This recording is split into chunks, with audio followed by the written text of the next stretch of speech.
안녕하세요 여러분. 여러분을 얼굴로 이렇게 대면하여 보지 않고 화면을 보면서 여러분에게 인사를 드리려니까 조금 어색한 것 같습니다. 그러나 전도사님이 여러 번 하다 보면 전도사님도 조금 더 편해지고 또 익숙해지지 않을까 생각을 해봅니다.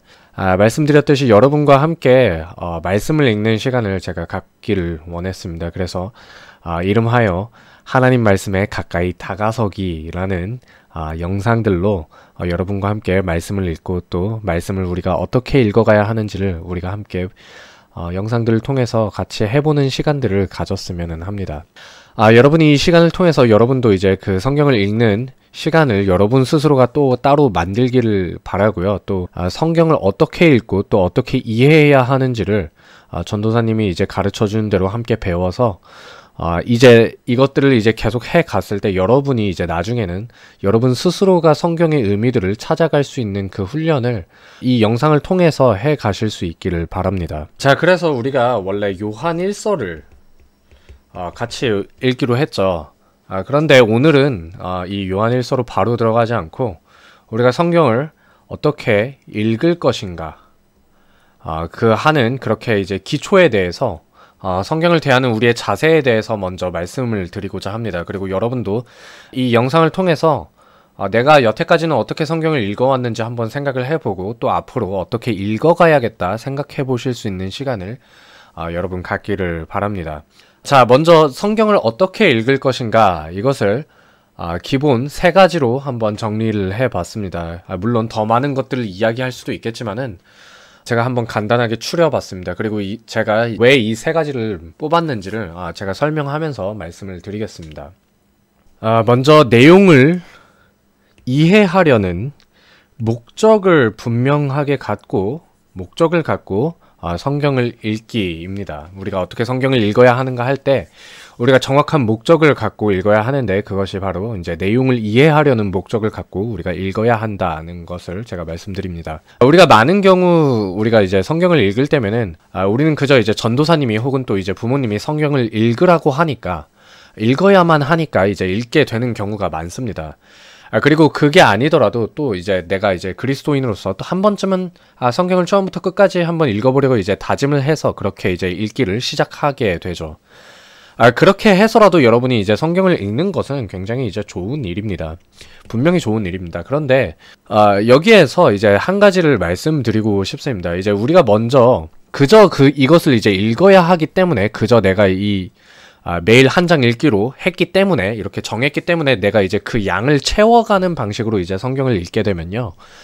우리는 그 글자들을 빨리빨리 읽고 그렇게 이제 넘겨버리는데 집중하게 되고요. 그렇게 되면 사실 성경의 내용을 제대로 이해할 수가 없습니다. 그리고 그렇기 때문에 이제 제가 여러분께 드리고 싶은 것은 물론 많이 읽는 것도 그 양이요. 양을 많이 읽는 것도 뭐 중요하고요. 또 꾸준히 읽는 것도 중요할 수 있지만요. 그것보다 더 중요한 것은요, 여러분이 이것들을 정말로 그 내용을 이해하고 파악하면서 읽어가는 것이 여러분에게 더 중요하고요. 그것이 정말로 참된 성경 읽기 방법이다라고 할 수 있습니다. 하나님께서는 성경의 그 내용들을 통해서 우리에게 말씀을 하십니다. 그 말은요, 우리가 성경을 아무리 많이 읽는다고 해도요, 그 내용을 제대로 만약에 파악하지 못한다면요, 사실 우리는 성경을 제대로 사용하고 있다고 말을 할 수가 없습니다. 왜냐면은 하나님께서는 정말로 우리가 그 내용을 아시길 원하는 거지 그저 이것을 우리가 글씨를 읽어내고 그냥 장수를 채워가는 것을 우리에게 원하시지 않는 것이죠. 하나님께서는 우리에게 말씀하시고자 하는 그 내용들이 있는 겁니다. 그래서요, 성경에 담긴 말들은요, 사실 마법 주문이나 또 혹은 추술과 같은 것이 아닙니다. 단순히 우리가 그것들을 많이 읽고 많이 입으로 되낸다고 해서 그 의미가 생겨나는 것은 아닙니다. 그것보다 오히려 여러분이 마치 일반적인 책을 읽게 되면요, 그 책이 무슨 말을 하려고 하는지 여러분이 이제 이해하려고 노력하는 것처럼 여러분이 성경을 읽을 때에도 말 그대로 그 내용을 파악하려고 그 의도적으로 노력을 하면서 성경을 읽는 것이 중요합니다. 이것이 그래서 성경 읽기의 기초를 이루는 기본적인 자세라 할 수 있습니다. 목적을 분명히 하는 것이죠. 그 내용을 이해하려고 여러분이 의식적으로 생각을 하면서 그 성경을 읽어가야 합니다. 두 번째로 우리가 성경을 읽을 때 생각해야 할 점은 성경은 하나의 대서사시와 같다는 점입니다. 여러분, 대서사시가 무엇입니까? 대서사시는요, 여러 권의 책들이 모여서요, 하나의 큰 주제를 갖고 있는 하나의 이어지는 장대한 이야기를 이렇게 구성하는 것을 대서사시라고 부릅니다. 마찬가지로요, 성경은요, 총 66권의 개별 성경이 있습니다. 창세기, 출애굽기, 레위기 이런 다 개별 책들이죠. 그리고 이런 이 개별 66권의 책들이 성경이 모여서요, 하나의 전체 성경을 이룹니다. 하나님께서는 긴 시대에 걸쳐서 각기 다른 사람들을 사용하셔서 각기 다른 방식으로 또 성경을 기록하게 하셨습니다. 그래서 성경 안에는 지혜를 가르치는 잠언과 같은 책도 있고요. 시들로 이루어진 그 시편도 있고요. 또 역사를 기술하고 있는 다른 책들도 있습니다. 그리고 또 이외에도 여러 다른 장르들의 글들이 많이 담겨 있죠. 그래서 이렇게 보면은 성경은 마치 각기 다른 책들이 각기 다른 이야기들을 하고 있는 것처럼 보이기도 합니다. 특히 사람들이 많이 오해하는 부분은요. 구약에서는 구약이 이제 하나님을 진노의 하나님으로 많이 표현하고 진노의 하나님에 대해서 이야기한다고 생각을 합니다. 그리고 또 이제 신약에 들어와서는 이제 하나님께서 이제 사람들을 용서하기로 결정하셔서 그때부터는 신약에서는 사랑의 하나님에 대해서 이야기한다고 많은 사람들이 생각을 합니다. 둘을 완전히 이제 구분하여서 생각하는 것이죠. 하나의 큰 주제를 갖고 있는 대서사시가 아니라 마치 개별적으로 각기 다른 이야기들을 하고 있는 두 권의 다른 책들로 이제 구분하여 생각하는 것이죠. 그러나 사실 그렇지가 않습니다. 신약의 그 선하신 하나님은요, 영원토록 변치 않으시는 분이시고요. 그렇게 그 동일하게 선하시며 사랑이 많으신 하나님이, 그 하나님이 사실은 구약에서 등장하시는 동일한 하나님이십니다. 그래서요, 우리는 성경을 읽게 될 때요, 성경의 전체 가르침을 기억하며 그것들을 읽어갈 필요가 있습니다. 예를 들어서요, 이사야서 같은 선지서에서 하나님께서 이제 심판에 대해서 말씀하실 때도 우리는 그렇게 이제 그 심판을 말씀하고 계시는 하나님이 신약에서 우리가 보게 되는 그 동일하게 선하시며 또한 사랑이 많으신 그 하나님께서 지금 말씀하고 계시다는 사실을 우리는 기억해야 합니다. 그래서 하나님께서 그렇게 심판을 말씀하실 때 우리는 하나님의 선하심에 대해서 그것을 이제 의심할 게 아니라 도리어 우리가 이렇게 생각해야 하는 거죠. 그것들을 읽으면서 그토록 사랑이 많으시고 긍휼이 많으신 그 하나님께서 진노하셔야 했다면은 그 배경에는 도대체 어떤 이유들이 있었을까, 이렇게 우리가 질문하면서 그 글들을 읽어가야 하는 것이죠.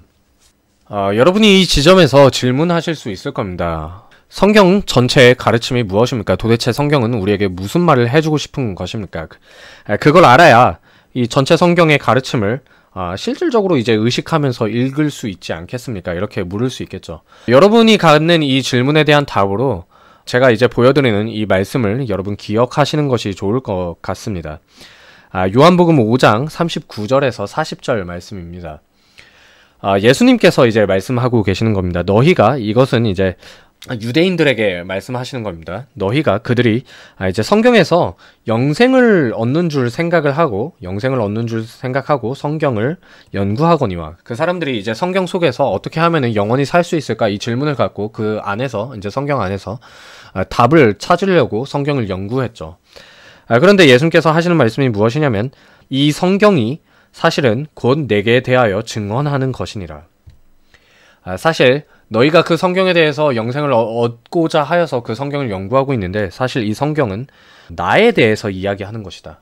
예수님 자신에 대해서 얘기하는 책이라고 예수님께서 스스로 말씀을 하고 계시는 것이죠. 그러나 너희가 영생을 얻기 위하여 내게 오기를 원하지 아니하는도다. 그럼에도 불구하고 그 유대인들은 영생을 얻고자는 하는데 그 영생을 주시는 예수님을 발견하지는 못했던 거죠. 그 성경을 읽으면서도. 무엇입니까?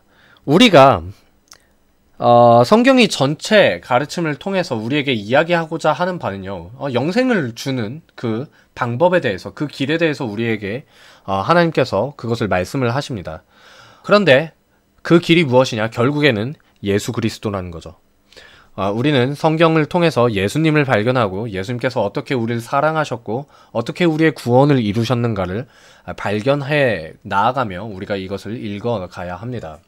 여러분 마지막으로 자기 삶에 적용하며 읽기입니다. 마지막으로 여러분 이것을 기억하십시오. 하나님께서는 자신의 말씀을 통해서 다른 사람이 아니라 여러분 자신에게 말씀하려 하신다는 사실을 꼭 기억하십시오. 성경은요, 다른 사람들을 여러분이 정죄하거나 다른 일을 또 비판하라고 그렇게 사용하라고 있는 책이 아닙니다. 하나님의 진리를요, 그 누구보다 자기 자신에게 적용하십시오. 만약에 여러분이 그렇게 하지 않으면요, 여러분은 사실 성경을 굉장히 잘못 사용하게 될 겁니다. 이것을 보십시오. 한번 예수님이 계시고요, 또 바리새인들이 있습니다.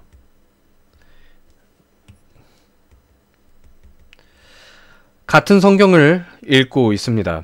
그런데 이 두 부류는 굉장히 다른 방식으로 이 성경을 사용합니다. 성경을 갖고 예수님께서 성경을 어떻게 사용하시냐 하면은 죄인들을 섬기기 위해서 자신을 낮추는 도구로서 그렇게 하나님의 말씀을 받고 사용하십니다. 그런데 바리새인들은 성경을 갖고 자기들을 높이고 죄인들을 정죄하기 위해서, 그들 위에 서기 위해서 그것을 사용합니다. 여러분이 이 성경을요, 그런 식으로 자기 자신에게 적용하면서 읽지 않고 도리어 이것을 갖고 다른 사람들을 보고 판단하기 위해서 이것들을 읽어 나간다면요, 우리가 아무리 성경을 많이 읽고 성경을 아무리 우리가 가까이다 할지라도요, 우리는 오히려 예수 그리스도의 제자가 아니라 오히려 그분을 대적하는 자리에 우리가 서게 될 수도 있습니다. 그러니 여러분, 말씀을 늘 자기 자신에게 적용하고 그 앞에서 겸손하게 되십시오. 그것보다 더 좋은 덕목이 없습니다, 여러분. 연약하고 완악한 우리들을 위해서 우리 구주께서 어떻게 참으시고 어떻게 우리를 용서하셨는지, 그리고 또 어떻게 사랑해 주셨는지를 여러분 늘 생각하면서 성경을 읽으십시오. 그리고 그렇게 말씀을 여러분 자신에게 그런 식으로 이제 적용해 간다면요, 여러분은 예수님의 사랑을 닮아가게 될 거고요, 그분의 사랑을 더욱더 많이 누리게 될 겁니다. 그리고 그 사랑을 갖고 이제 다른 이들을 품는 자리로 예수님과 같이 나아갈 수 있게 될 겁니다. 여러분이 우리가 이제 다음 시간에는 성경을 읽을 때 사용할 수 있는 실질적인 팁들을 제가 몇 가지 알려드리겠습니다. 이제 그러고 나면은 우리는 요한 1서로 함께 들어갈 준비가 될 것입니다. 여러분 앞으로도 성경 읽기 같이 해주시고 들어주셔서 감사합니다. 안녕히 계세요.